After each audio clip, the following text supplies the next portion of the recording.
Welcome back, everybody. We're here with Gary of the ODU Monarchists podcast to talk about the game coming up this week, last game of the season. And once again, Sunbelt has screwed us over by putting us in an away game. Gary, I don't know how you feel about Sunbelt scheduling, man, but they don't do us any favors at the end of the season. Welcome to the podcast. Yeah, thank you guys for having me on. Appreciate being here and chatting with some Georgia State fans and getting to know you guys a little bit.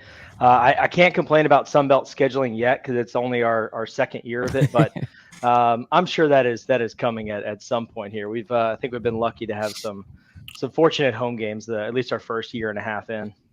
Yeah, look, some people care more than others. David complains a lot, and I make fun of them for complaining a lot. So, this we can have a 12-game home schedule, and I would find a reason to complain about it. So. Whatever. The whole point, just win, baby. I don't care where we play, just win. I don't care. Yeah, you're Ryan. You say that, but then if every game was an away game, or we ended the season with 6 away games, you would be upset about that. As long as I got 6 home games, I'd be fine. I take don't it to give the Sunbelt any ideas. That's true. don't manifest it, right, Ryan? Right. Yeah, but if you look at your schedule before the season started, right? Everybody had ODU as like the worst team possible in the Sunbelt. We were going to win TDS. 2 games, and then now it's like, all right, well, they're going for a bowl. Crap, we got to go on the road and go deal with that problem now. So, but the beginning of the season probably looked okay.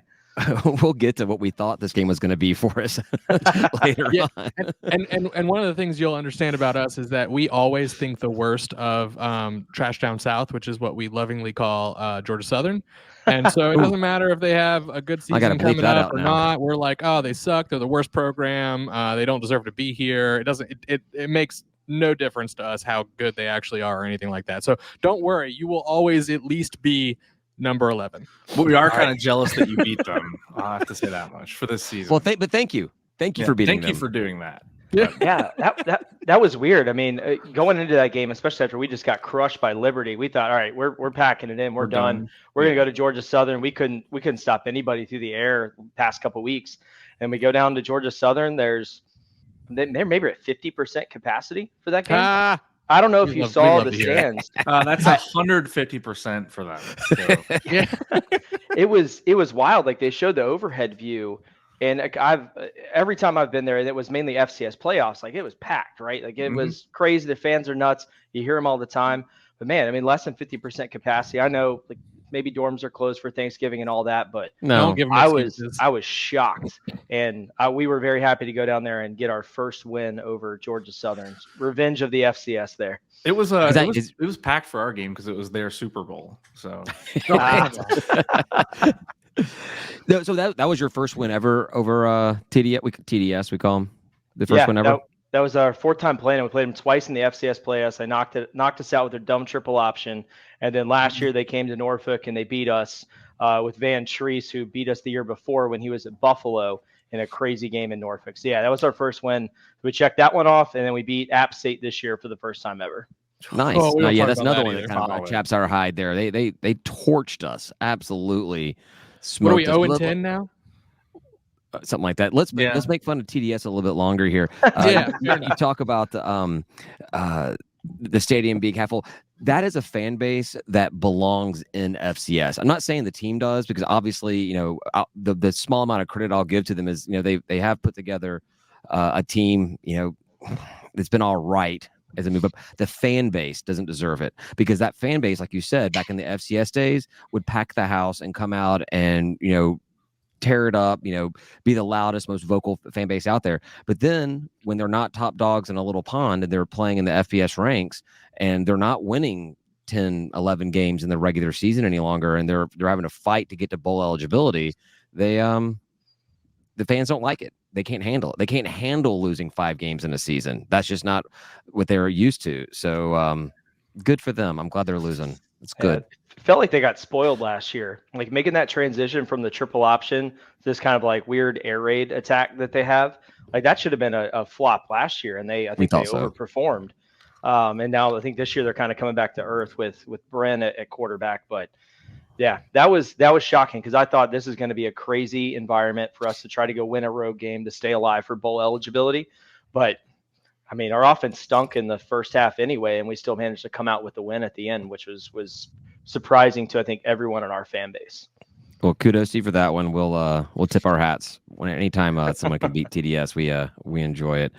So all right, let's talk about our game this week. Heading up there, we don't have a great record. Last year was our first win ever against Old Dominion when we beat you guys down here. And kind of like what you said, when I went through the schedule when it was released, and I picked apart what games we're going to win and lose, that was a permanent marker W on the score sheet. This was a guaranteed win. Yeah, I'm not feeling so good about it anymore. You guys knocked off but your team has been sporadic, been schizophrenic. You beat TDS, you beat Lafayette, had a close game with Wake Forest, beat Marshall in a shootout, beat Appy State, like we said, but then you win 10-9 against one of the newest FCS teams, like startup, like Texas A&M Commerce. Explain to me what happened in that game. I wish I had the full answers for what happened in that Commerce game. I think it was a mix of overconfidence and just trying to hit the home run every single play on offense. I mean, we came out flat. Our first possession, we were kind of backed up in our own end zone, and we were thinking, all right, we're just going to pound these guys and get a nice 95-yard drive. No, they blitzed. They came at us like crazy, 3-and-out punt, and I was just in the end zone going, oh crap, this is not going to be a fun day.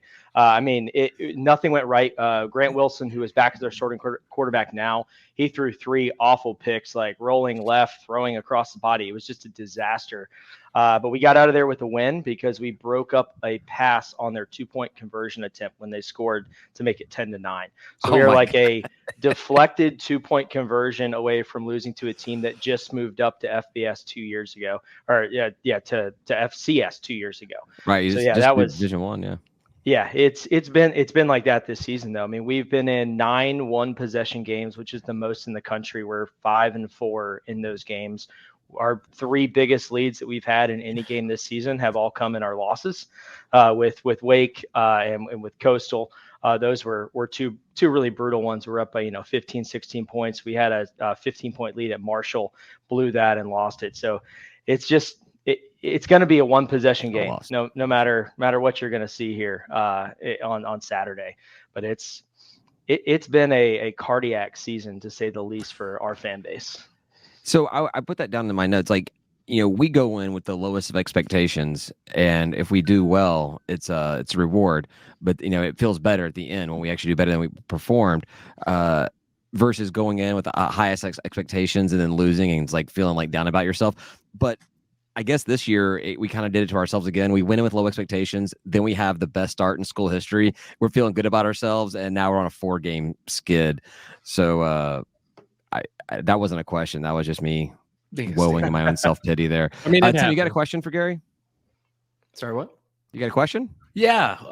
What do you think you're going to see out of Old Dominion this week? Like, are they going to play desperate because this is your only chance to get a bowl? Are we going to see like the Southern Miss team that had to come back? Where like you guys, like we said earlier, you're all over the board. What kind of team do you think is going to come out of the gates this week from Old Dominion? Last week's game against Georgia Southern, we kind of titled it the kitchen sink game. Like we've got to throw everything out there to try and go win that ball game, and we did. One of our touchdowns was like we pitched it to a wide receiver who went to the right and threw back to our quarterback, who put a guy on skates and ended up scoring a touchdown. Wow. That's the first time we've really kind of run, we call them deceptive plays instead of trick plays, as we learned from our coach last night. I think this is a game where if we can do it and it's the right time, we're going to let it fly. We've been a very balanced team this year, both running and passing. The offense you saw last year in Atlanta, I was actually there for that game at the old Turner Field, where our offense was just a nightmare. I mean, it was a disaster to watch. Like, it was painful to watch that offense try to move the ball. Bring in a new offensive coordinator this year that is bringing in a spread attack that has RPO and a lot of air raid principles to it. So you're going to see this field spread super wide with 4 receivers outside of the numbers on the outside of the field. And we're going to see what you're showing on defense, and we're going to go attack where you're weak, whether that's in the run game, passing game. We've been able to do things a lot of different ways this season. Yeah, what I just heard is that you're going to do the air raid. Yeah, pretty much. So look, if you look at the stats, yes. Don't worry. Yeah, but we've done that before. We've gone against teams that don't have great numbers defending the pass, and we've gone and run for 200 yards against them because they back out into kind of an 8-man coverage look, 3-man front, 4-man front, and we're able just to create nice angles and leverage up front and gash 20, 25-yard runs. Do that a lot against Marshall. So we kind of. What you're going to see is based on what Georgia State's defense is going to show to us. Like if they're going to give us the run and give us 6-7 yards a clip, we're going to take that and ground and pound all day. But we're basically looking to take what the defense gives us, which if you go back to the FCS days when we had Taylor Heineke and that high flying offense, we had 7 offensive play calls those seasons. And it was, what does the defense show you? What's available? Run to green grass. Let's go down the field. And we've kind of gotten back to that with this new offensive system. I just want to say one thing real quick. You don't have to call it Old Turner Field to us. We just call it the park. It's just the park.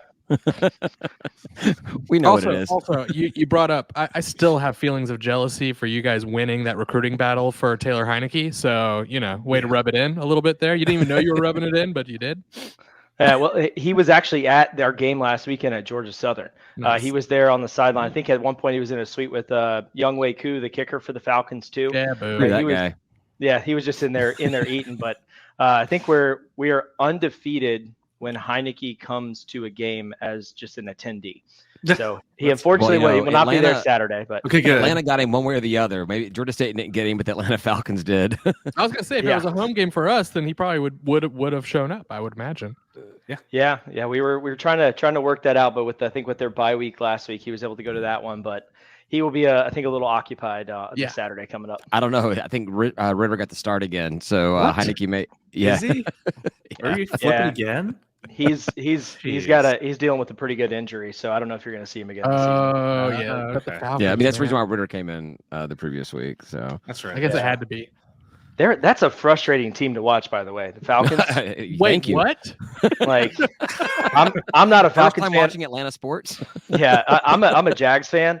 But yeah, watching the Falcons, like, I'm just, what is their head coach doing? Like, they're better head coaches you're going to see on the field on Saturday, I think, than what you're going to see from Sunday from the Falcons. It's pretty rough. Yeah. Arthur Smith is campaigning for a new job anywhere. It's going to be Division II football somewhere. Maybe so. I don't know. Send them to JMU when their coach leaves. There you go. Hey, I'll be happy with that. That'd be great. Yeah. Actually, to get off topic a little bit. How bad does JMU fan base suck? They're horrible, right? Are they annoying? Sorry, I can't say that word. Not yet. You all are just realizing what we've known for decades now. Like that's just how they've been. They've got they can't shake that little brother complex, and not little brother necessarily to us or anything. Like we typically dominate them in every single sport. Like football now, the all-time series is like 2-2, but man, that the whining out of that fan base is just brutal. And I get like. The rule that is keeping them out is dumb. It was dumb when it was enforced on you all. It was dumb when it was enforced on us. Dumb across the board. But there's complaining and trying to rally people to your cause. And then there's like just whining. Like, I think it's going to be the funniest thing ever if they lose to Coastal this weekend and they wouldn't make the Sun Belt Conference Championship game anyway. And then all of a sudden the NCAA comes out and says, all right, sure, we'll grant your waiver now. Have fun. No, what would be great is when Jacksonville State gets to go, but then JMU doesn't get to go. Well, yes.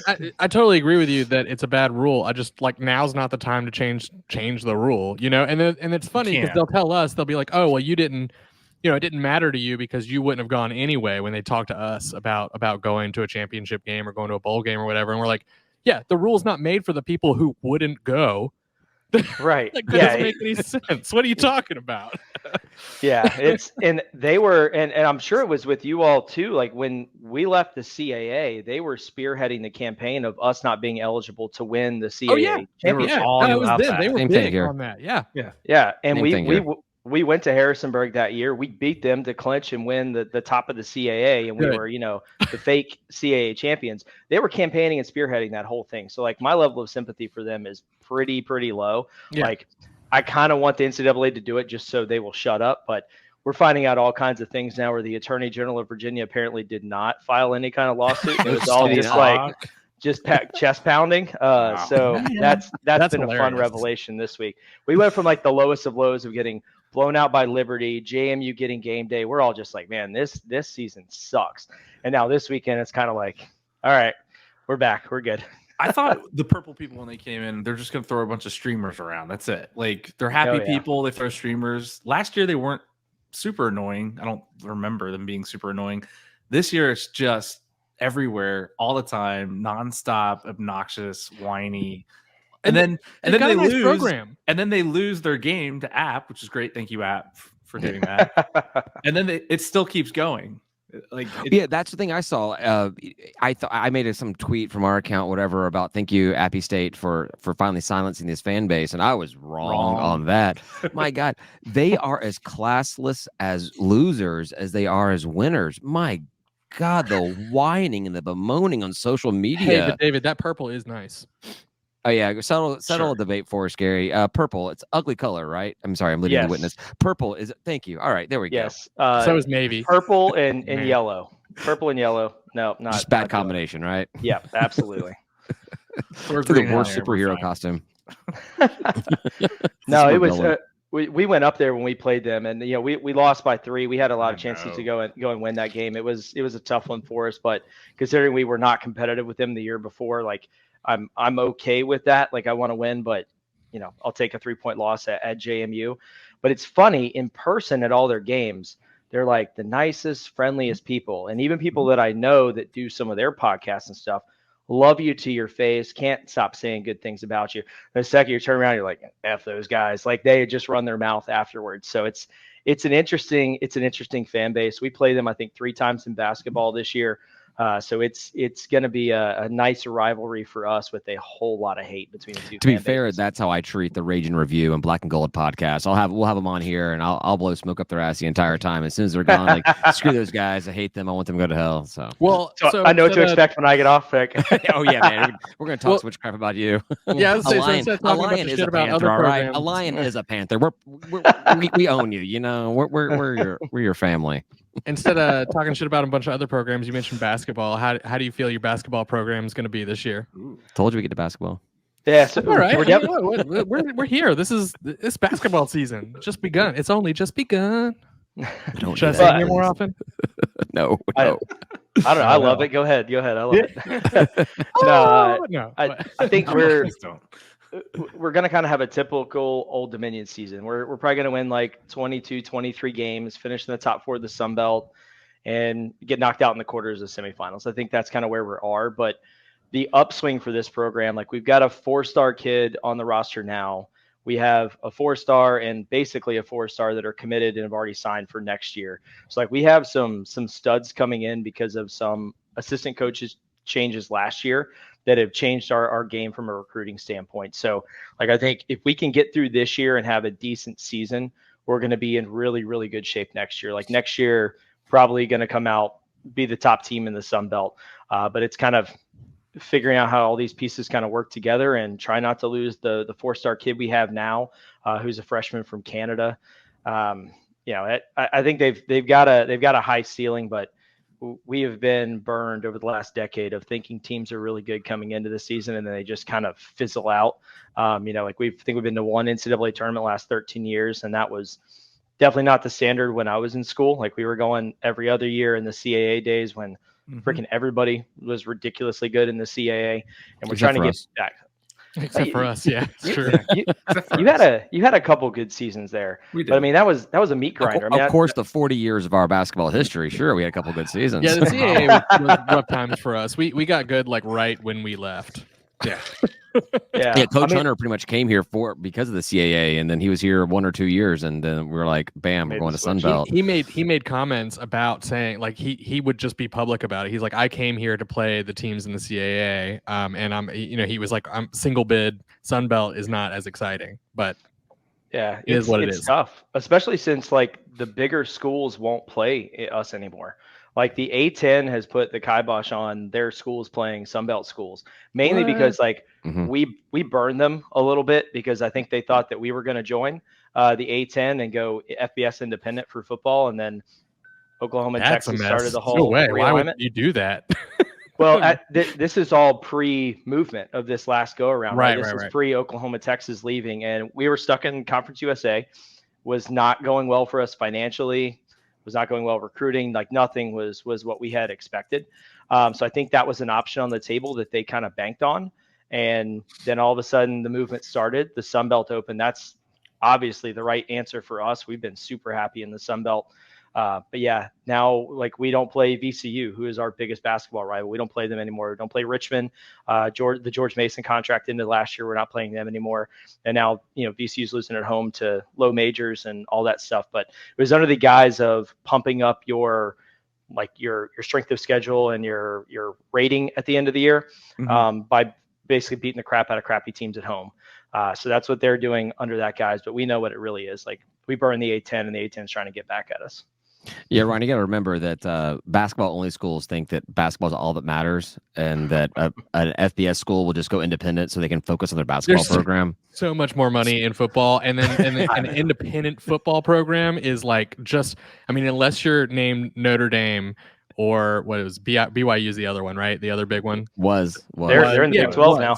Yeah, but like unless you have like that sort of presence to be able to like schedule whoever the hell you want every year, being independent. I mean, look at like UMass. I mean, like what are they doing? I mean, that's just. And New Mexico still independent?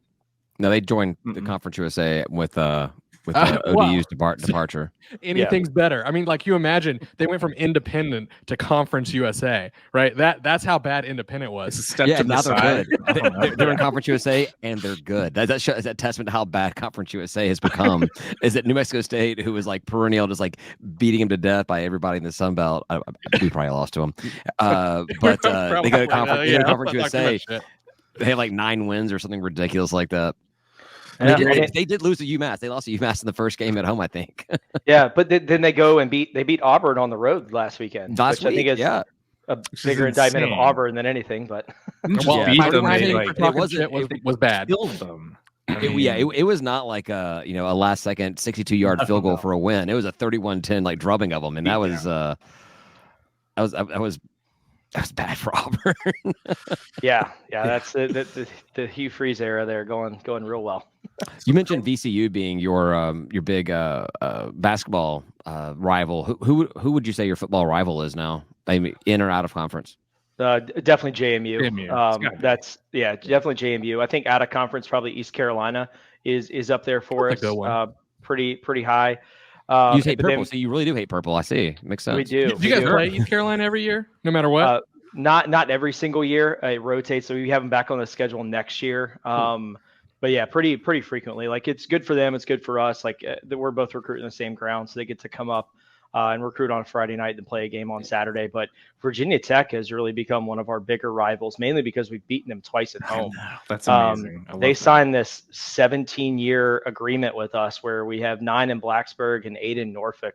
And I'm sure the ACC is just like trying to print them as much money as possible to buy out of that. But we loaded it the right way to where we'll basically fund our athletic department if they back out of that contract. So yeah, I was looking at your schedules and everything, and man, Virginia. I don't know what you guys did. I don't know what information you had on whoever it was in Blacksburg or whatever to get that scheduled. But so we got Georgia Tech on the schedule. We have a home and home with them. We play at Bobby Dodd to open up next season, and then I think they come to us 2 years later. But that was when that news came out, it came out during the pandemic. And I think that's when people were like, we don't know if we can ever travel again, if our players can ever get on an airplane ever again. So we'll just walk to the next game.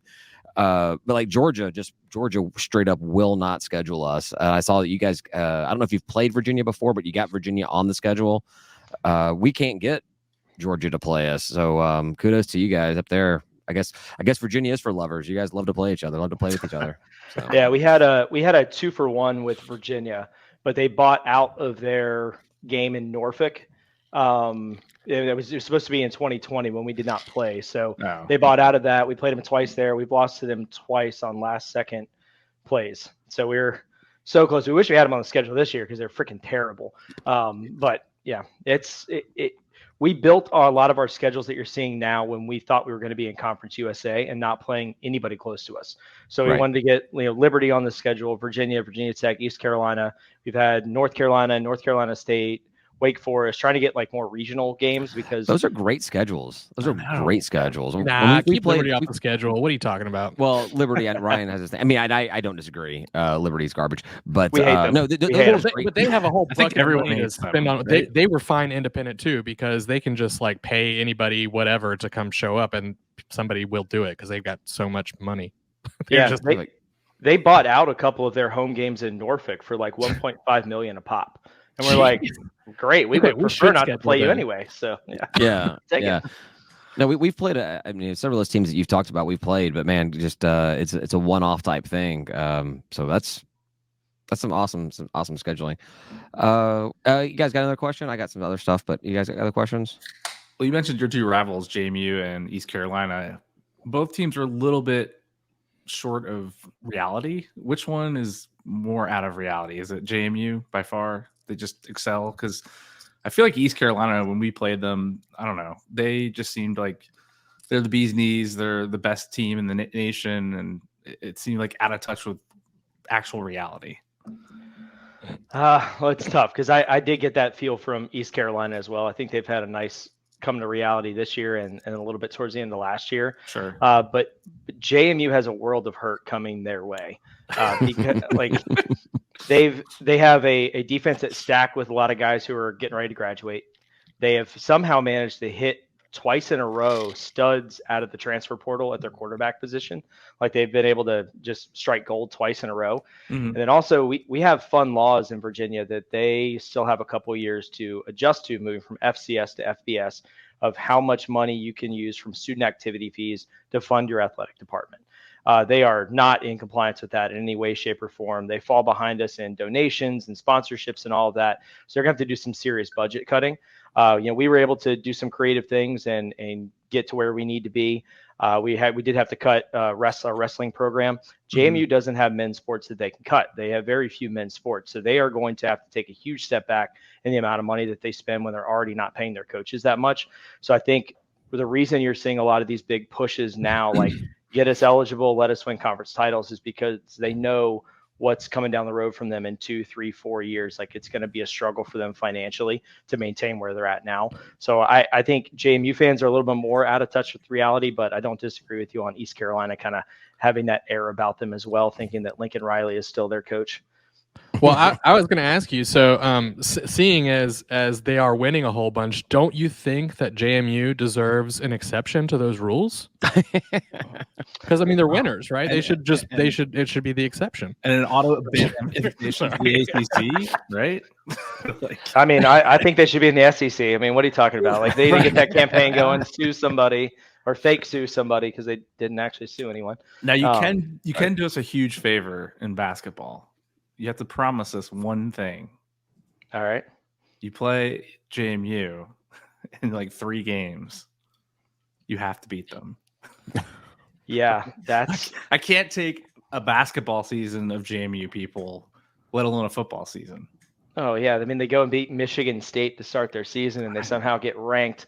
Like just that just kind of compounded to the shitty weekend we had last year, where we lost to Liberty, then all that stuff happened. Mm-hmm. We got them 3 times this year, and I think it's become very apparent. How do you have them 3 times?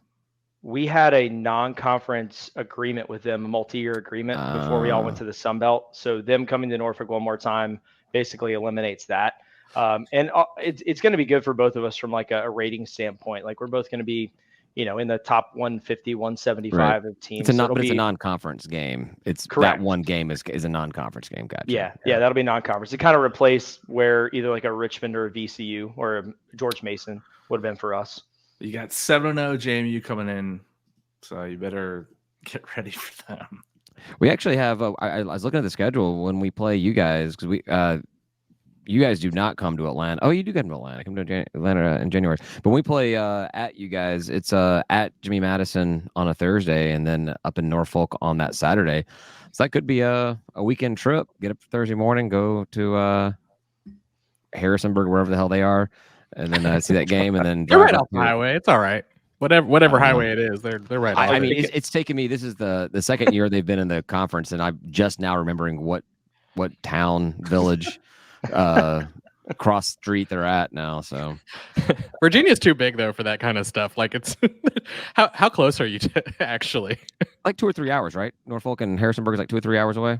Yeah, it's about 2.5, 3 hour drive from Norfolk all the way up. I actually live in bad. Richmond, so I'm right in the middle of the state. So for me, it's about hour 45 to get up to Harrisonburg. It's about an hour 15 to get down to Norfolk. So I would tell you, if you do come up for that little weekend adventure, don't stay the night in Harrisonburg. Like, go somewhere else south, and then just come spend a couple days in Richmond.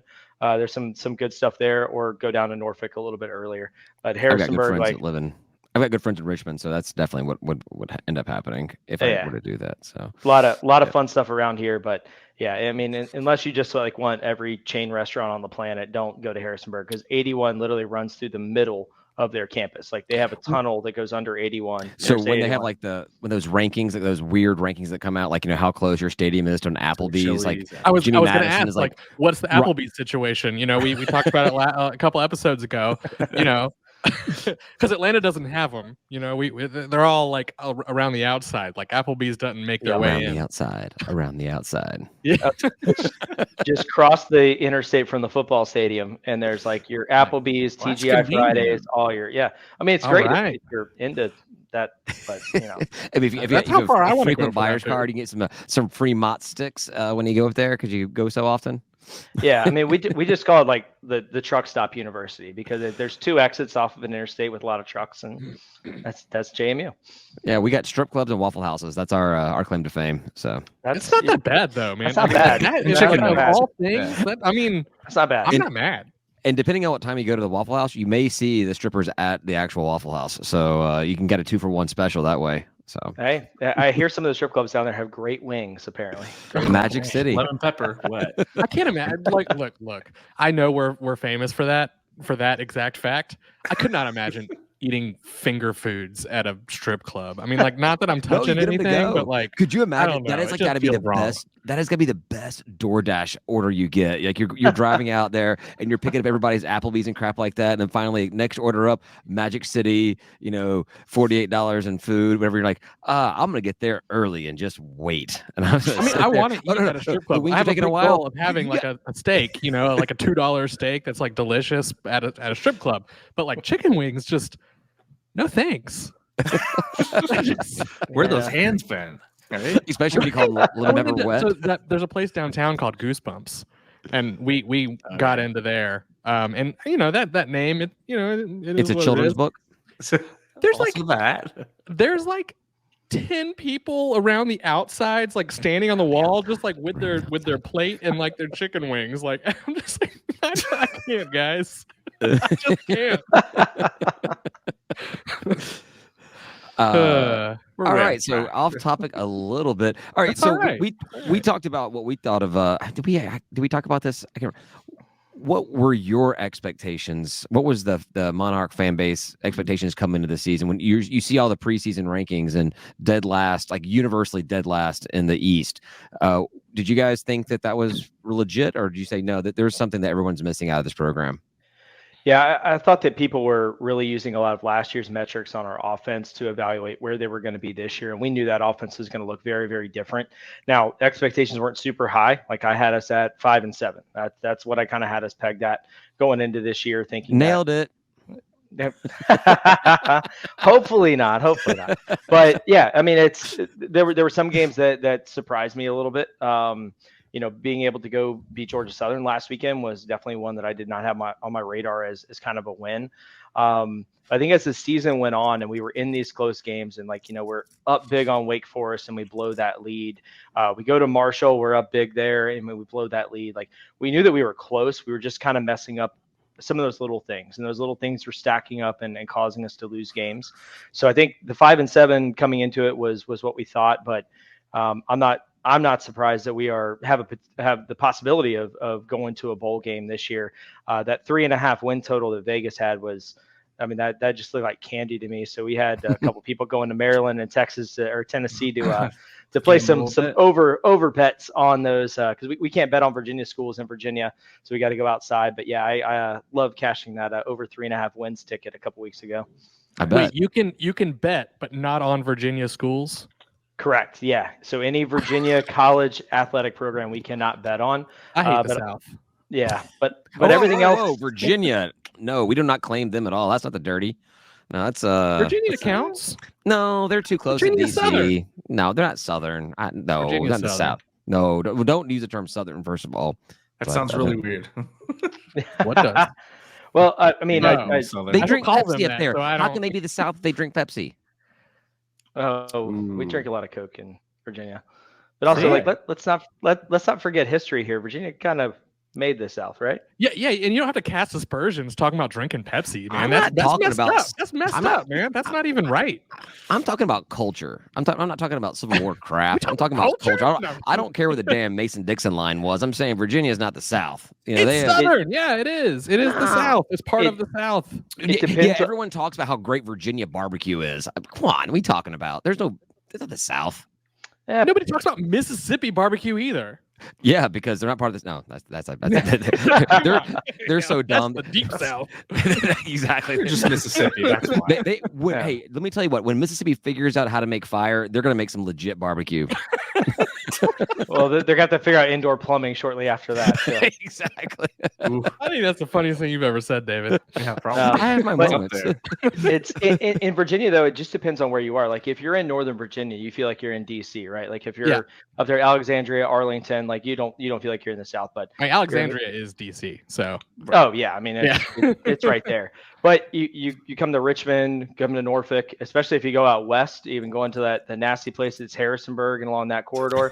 It's a completely different feel. Like I feel like we have basically an encapsulation of the entire country within Virginia, depending on where you are. So you're getting a different feel if you come to Norfolk. But if your experience has only been Northern Virginia, then no, you probably don't think that Virginia has. No, don't get me wrong. I'm not hating on Virginia. I actually love Virginia. I had you're not going to like this, but one of my absolute best friends went to Virginia Tech, and I visited Blacksburg quite a bit in my college days before Georgia State ever had football. And I think that Blacksburg is some of the best countryside I've seen in my life. That whole area is awesome. I love Virginia Tech. I love Blacksburg. That's my dream home and home opponent, is to be able to play up there and have them come down here.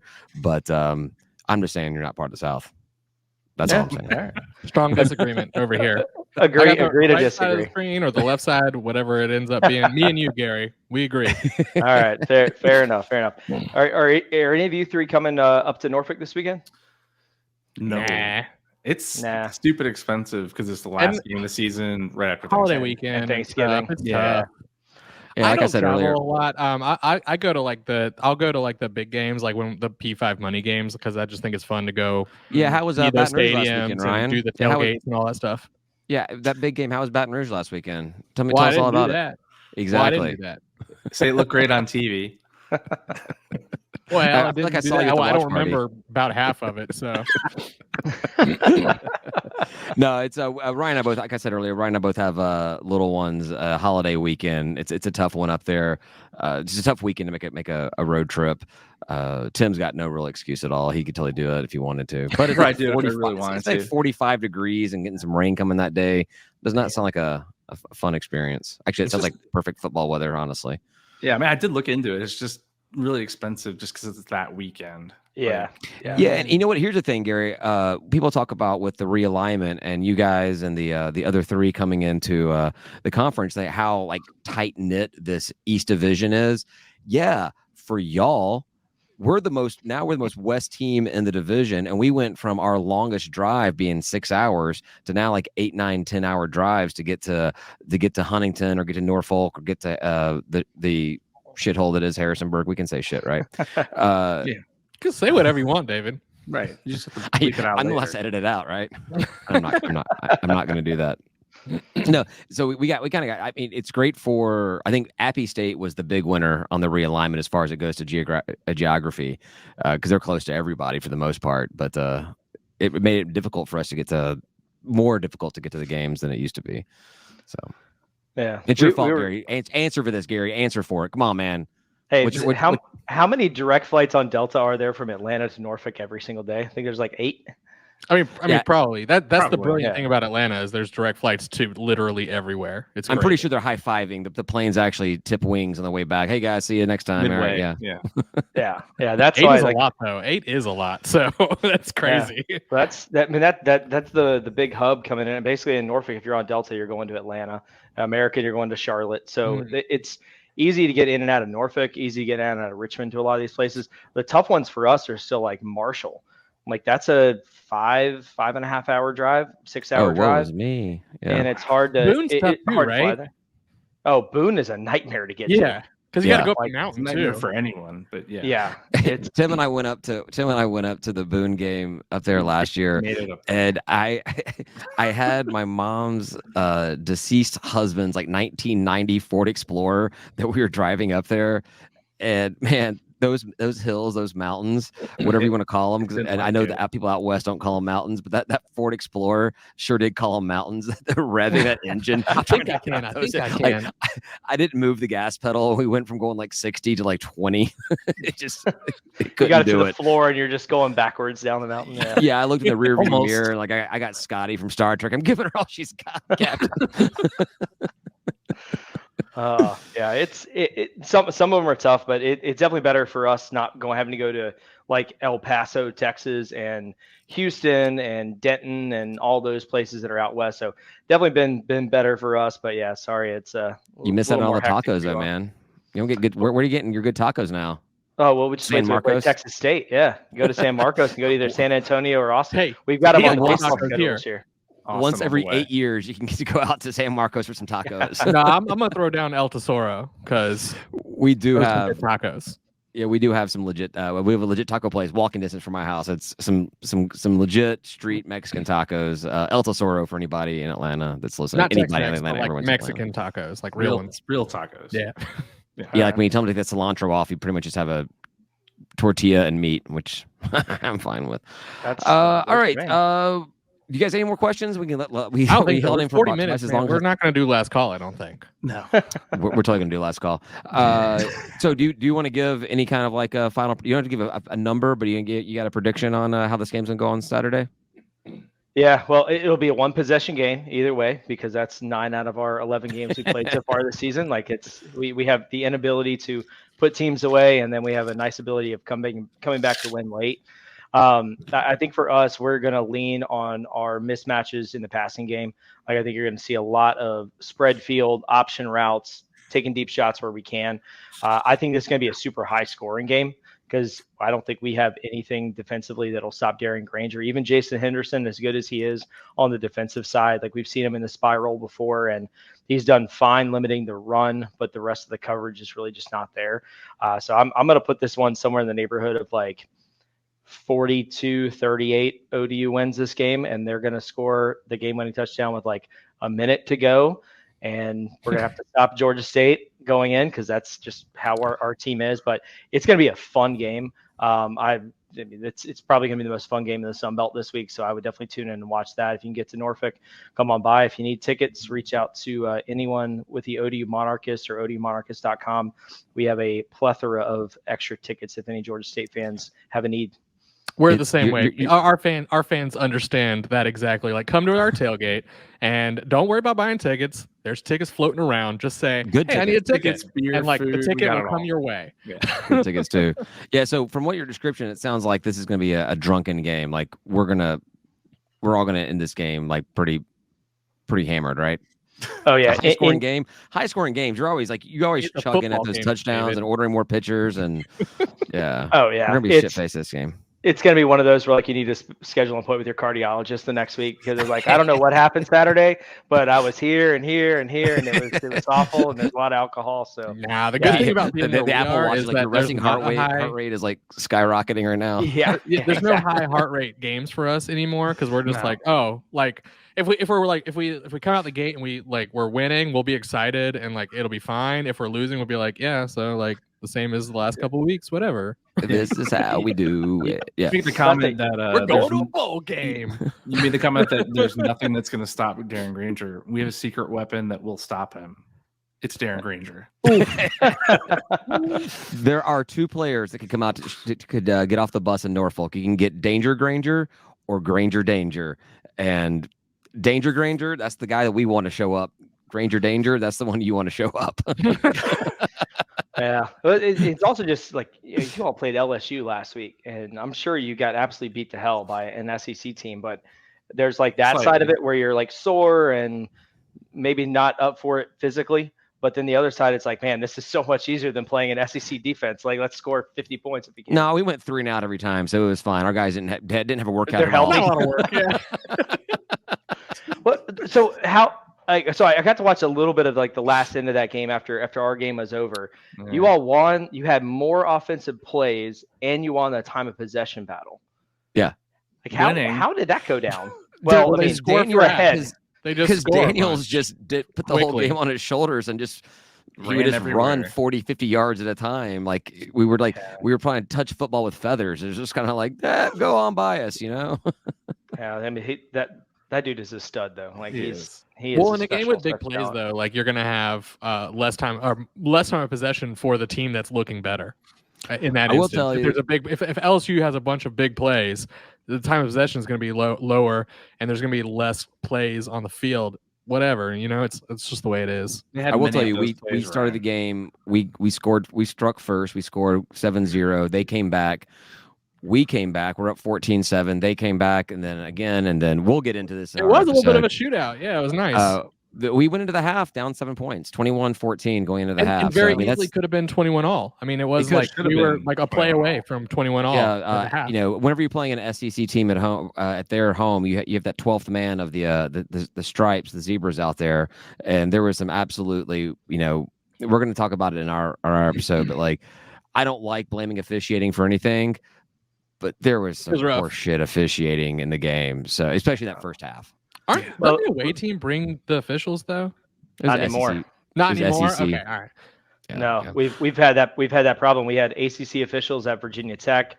We had Conference USA officials at Liberty, and then I'm trying to think of the other one we had. But yeah, that used to be the rule. The away team had their conference officials, but that has gone away now. But I was impressed that you all were staying in there with LSU, because typically teams that don't play at Death Valley a lot, when they go in there, they get their doors blown off early. You all were not rattled. It didn't seem like at all. For whatever reason, and I don't know what it is, but this has been true since the day we started playing football. Typically, when we play the big programs with the big intimidating fan bases and the large stadiums, we play better there than we ever play at home. So I don't know what it is. We can go through we won't, but we can go through the laundry list of big programs that we played incredibly tight until the strength and conditioning just overwhelmed us, and we ended up losing the game. That's just been kind of one of Georgia State's things in the what is it, 13 years we've been playing now, 14 years. So. All right, man. Gary, thanks we held you way too long. I appreciate you sticking around for this long to talk to us. I had a really good time. Let's get together in February or January and talk about some ODU Georgia State basketball as well. Yeah, definitely. Yeah, absolutely. It's been fun, guys. Thanks for having us on, and should be a fun one on Saturday. All right. Thanks a lot. Say goodbye, guys. See ya. Goodbye, guy.